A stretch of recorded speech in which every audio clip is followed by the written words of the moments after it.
pick up your voice too. So. It'll be loud. Turn it that way. Hi guys, I'm really excited to be here. Are you excited? Yeah. Youth Court is amazing. This is your first year, yeah? Everyone's new? Is anyone returning? You're returning. You're returning? Few? You're returning. Okay. Awesome.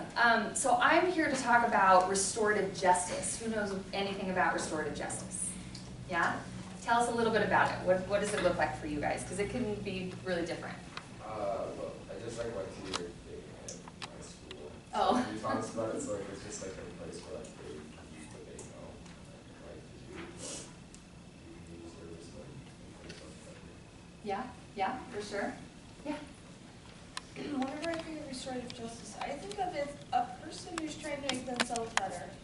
Whenever they come, like I moved here last year, and so whenever someone would kind of come, we would work on fixing what was making them commit crimes, not focusing on the crime itself, what was making them do that. I love that. Getting to the root problem. I love that. Yeah. Isn't where like an adult sits with the two kids and then they just say their points of view and then they try to like work it out? Absolutely. So that's like one way. So we're going to talk about like a couple different things. But I want to just tell you guys a little bit about me so that you can understand why I care about it in the first place and why you should care about it. Because all of us should care about restorative justice because that will make you really effective youth court volunteers. It'll make you effective. So, so I was a very troubled teen myself. I just really had a hard time. In 7th grade, I went to a brand new junior high school where none of my friends were at this school because of boundaries or whatever. I had to go to a totally different school than all my friends. So I'm feeling so nervous, so insecure, first day of 7th grade, and I look down the hall and I see my very best friend. We'll call her Helga. That'll be her name, Helga. So I run up to Helga and I'm like, I am so glad you're here. I have a friend. I thought you were going to the other school. Oh my gosh, like I'm so happy. I hug her and I step back and she looks at me, looks me up and down, and walks away. And this was a girl I was best friends with. In 5th and 6th grade, we hung out every single day together, like my best friend.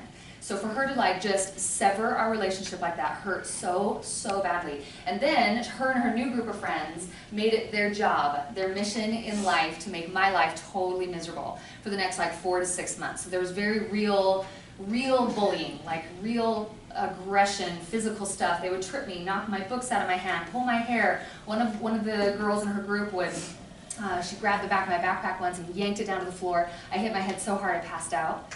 And so a lot of like physical crap that was really, really hard, and then the relational aggression was really, really painful for me. You guys know about relational aggression, exclusion. We use relationships as weapons. So gossip, exclusion, isolation, rumors, that kind of stuff. Girls, we are especially good at relational aggression. We use relationships as weapons. And so all of that stuff just hurt so badly. They were spreading all these rumors about me, whispering, laughing, pointing. I mean, it was so, so painful. And I didn't even know why. I didn't even know what I had done wrong. But of course, and you guys know how this works, I thought it was me. I honestly thought something was very wrong with me. I was so embarrassed, so ashamed. I didn't want to talk to anybody about it. Didn't tell my parents. And like, I just had all this pressure inside me because it hurt so bad, and I didn't have anywhere to put it. So when kids have a lot of pressure, when they're dealing with something really, really painful, and there's some shame mixed in there, and they don't have anybody to talk to, what do? What do? The pressure has to go somewhere. Where do they go? A lot of times, like they don't know where to put it, so they like can turn to drugs or alcohol. Exactly. What are some other ones? There's drugs and alcohol. There's what else? What else could be a drug of choice? Yeah, cigarettes. Yep. Depression. Yeah. That's not necessarily like something they would use as a way to deal with their pressure, but they can certainly slip into a depression, which can cause negative behaviors. Thank you. Yeah. Physical violence. Physical violence, absolutely. Bullying others. Amen. What else? Yeah. They get insecure and become isolated. Yes. Which is an underlying problem of depression. Absolutely. Thank you. Anything else? What about cutting? What about eating disorders? What about pornography? What about suicide? When kids get so much pressure, and you guys know how this feels. I know that you guys have put a lot of pressure on yourselves. You're overachievers, am I right? I'm guessing. I'm going out on a limb there. You look like overachievers, which is beautiful. They have to put the pressure somewhere. So my drug of choice was bullying. I was the bully. I turned around and I became one of the worst bullies you can imagine. I was the one that would laugh and point and whisper and spread rumors that I knew were not true. I would trip kids and I would knock their books out of their hands, and I was awful. I was awful. I was so disrespectful, so mean to my peers, to my teachers, to my parents. I was awful. And I say that with zero pride. Zero pride. It's very shameful and hard for me to even say it. So all of that led me down a path of getting suspended from school. I went to ISS 3 times in 7th grade. I also say this with no pride. I'm smiling, but I'm not happy about it, I promise. And then in 8th grade, I was suspended out of school for 2 days. And I remember, vividly, you guys, going home. I didn't tell my parents. My parents didn't even know I was suspended. And I watched TV, and I took a nap, and I'm pretty sure I just ate macaroni and cheese. Pretty sure.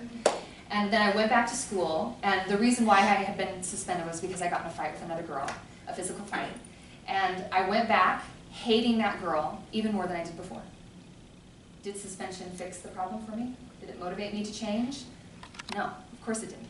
So the reason why I love Youth Court so much is because you are going to help so many kids like me who desperately need an alternative. Because I was not a bad kid. I thought I was a bad kid at the time. I thought that it wasn't just that I'd made a bad choice, I was a bad kid. I thought I was bad, because they told me I was bad. A lot of people told me I was bad. You're being a brat, Jesse. You're such a brat, Jesse. I'm a brat. All of me. I am a brat. That's who I am. I thought that was true. So when we're suspended, it kind of cements that idea in your mind. It's not positive at all. So obviously I'm not a fan of suspension. I am a fan of Youth Court.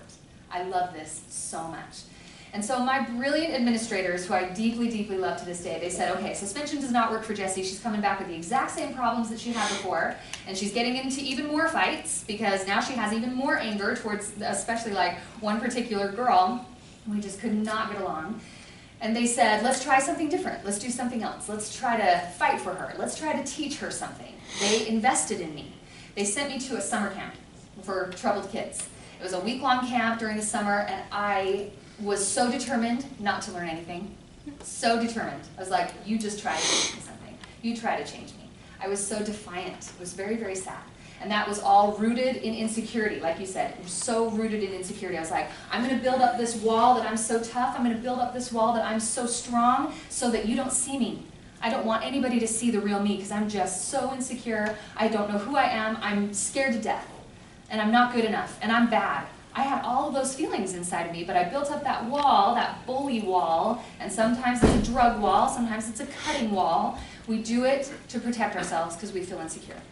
That's important for you to know. Anyway, so I went to this camp, and the second day in, this week-long camp, this woman comes up to me, one of the leaders, and she said, hey, Jessie, I need your help with something. And she handed me a megaphone. And she said, all I need you to do is get on this megaphone, and every 10 minutes, I just need you to announce to everybody at the camp that it's time to rotate stations. We're all doing different activities. Just announce that it's time to rotate. That's all. Really easy. I think you'll be good at this. I think you'll be good at this. That was the first time in 2 years anyone had given me any kind of compliment or seen anything good in me. And in that moment, I remember thinking, what on earth makes you think I'd be good at this? What on earth makes you think that I'm any kind of a leader? I'm not a leader. But then you know what happened? Something magical. This little seed was planted in my mind could I be? Could I be good? Could I be worthy of leadership? Could I do something good with my life? Is that even possible? Maybe. That one tiny little thing really changed my entire trajectory. And you know what I discovered? I really liked that megaphone. I liked it. I liked it a lot.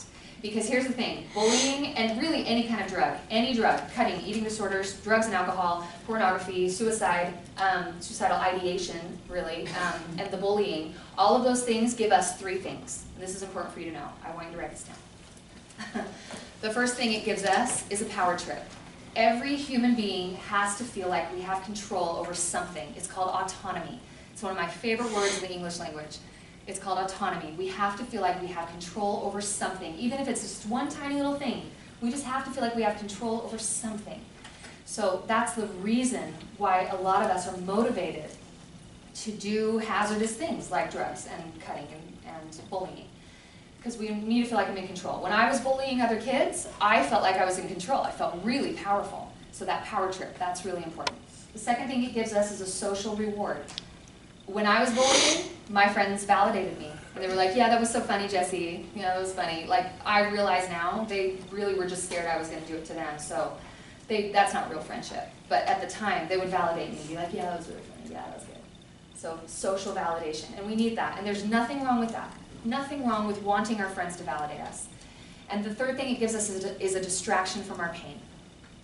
So I was going through so much. Being bullied is really, really painful, and then my parents were also getting a divorce, and I was also really bulimic.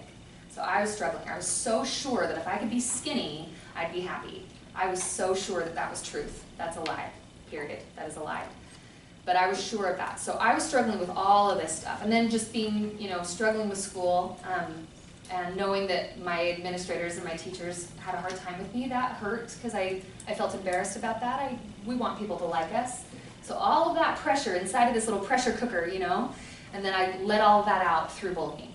So it gives us those three things. And then when I had that megaphone in my hand and all I was doing was saying, hey guys, time to rotate stations, it was so simple and so easy. But after that, kids were coming up to me after and saying, hey, Jessie, what do you think of this? Hey, Jessie, where do I go next? What do I do next? And I'm like looking around like, who are you talking to? Why do you think I would know the answer to that? Why do you think that I'm any kind of a leader? I'm not a leader. But then this tiny little seed in my mind was like, maybe you could be. Maybe you could be. Maybe you could actually be a good person. Maybe you could actually add something to this world instead of just poisoning it. It was just this idea that started growing. And that's magical, you guys. That's magical because it doesn't take much. That one woman taking 5 seconds to say, I think you'd be good at this, it took her 5 seconds to breathe life into me.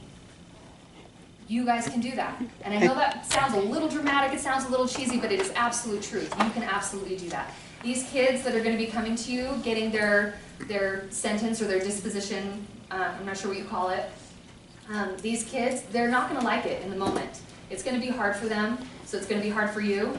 But I promise you, if you end that disposition or whatever you say, saying here's your consequence because we will not excuse your unacceptable behavior, but if you do that, after that, we're so excited to see who you become. We are so excited to see who you become from here. We are so excited to see, we believe in you. Anything like that. I know it sounds cheesy, I know it sounds weird. I promise you they won't admit that they like it, but they will love hearing that from you. That you actually believe in them, that you think they have something else to offer instead of just being that bad kid, right? Yeah. I actually have an experience with that with one of our youth court people who came in with us. There was this girl who came in, it was actually similar to you. She had been in a fight with another girl. She was super angry and depressed, and for her disposition, we told her to go do some anger management research. And by being able to do that, she was able to find what was making her so angry, and we were able to help her by being able to help her choose who she was going to be. I love that. That's fantastic. Did you have a thought? I just want to say, the bottom line of what you're getting to or whatever, and all the words and stuff, words are, what she did with you is she challenged you. Mm-hmm. And you took the challenge, like everybody has to take a challenge, and step and own it and challenge yourself to just, well, I got my microphone. Yeah. And she challenged you and you took it. Yes. And look what it did, it kind of just gave you goosebumps, gave you everything, and as people came to you, you didn't know you were that person, Right. but you owned that person. That's right. That That's so became your Yeah. behavior. Absolutely. So it is. I mean, it totally has to do with their choices. I mean, a lot of the kids that you guys are going to work with, they're not going to make good choices after that. A lot of them. It's not going to work for every kid. You cannot save every kid, and that's okay. It really is okay. But what you're doing, this youth court thing, you guys are freaking rock stars because it's going to help so many kids. So many kids like me who desperately need that kind of help. Because suspension didn't work for me. Suspension doesn't work for a lot of kids. So this is just magical, okay? So I'm really excited to talk about something called restorative justice because it's a huge part of what you guys do, and there's different ways to do it. So I want to be sensitive. So Shannon, you jump in. Like if I say this is just one idea, but there are so many different ways that you do it. So I'm not sure exactly how you guys practice it here, and it can take on really any form, whatever you find that works for you, which is what I love about it. It's pretty flexible. But I believe it to be the one thing